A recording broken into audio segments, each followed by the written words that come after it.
బాలాజీ దేవాలయంలో పెద్దలు చాలా కాలంగా సౌందరరాజన్ గారు, వారి తర్వాత ప్రధాన అర్చకులుగా అదే రంగరాజన్ గారు ఇక్కడ ఏదైతే సేవలు అందిస్తున్నారో వారిని ఇవాళ అగౌరవపరచడమే కాకుండా ఈరోజు రాష్ట్రంలో అధోగతి పాలైన శాంతి భద్రతల సాక్షిగా వారి మీద దాడికి దిగడం ఏదైతే ఉందో నిజంగా కూడా అత్యంత దుర్మార్గమైన, అత్యంత నీచమైన కార్యక్రమం.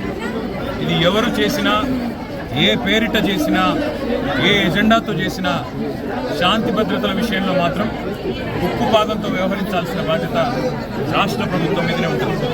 ఇవాళ భగవంతుడి సేవలో నిమగ్నమయ్యే పెద్దలు రంగరాజన్ గారు, సౌందరరాజన్ గారి కుటుంబం పరిస్థితి ఈ విధంగా ఉంది అంటే మరి ఈ రాష్ట్రంలో శాంతి భద్రతలు ఎంత అధ్వానంగా ఉన్నాయో దీన్ని బట్టి చెప్పవచ్చు.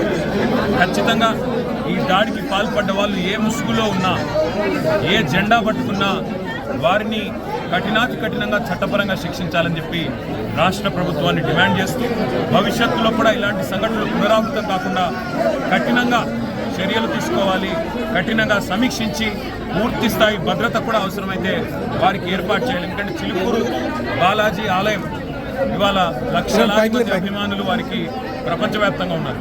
అట్లాంటి చిలుకూరు బాలాజీ ఆలయానికి మరి గొప్పగా సేవలు అందిస్తున్న ఆ కుటుంబాన్ని సౌందరరాజన్ గారు కానీ, రంగరాజన్ గారు కానీ వారిని అవమానించడం అంటే నిజంగా కూడా ఆ స్వామివారి భక్తులను అవమానించడమే, ఒక దైవ భక్తుడిని అవమానించడం అంటే దేవుణ్ణి కూడా అవమానించినట్టే. కాబట్టి తక్షణమే ఈ విషయంలో కఠినాతి కఠినంగా భవిష్యత్తులో మళ్ళీ ఇట్లాంటి పునరావృతం కాకుండా చర్యలు తీసుకోవాలని ప్రభుత్వాన్ని డిమాండ్ చేస్తా ఉన్నాం.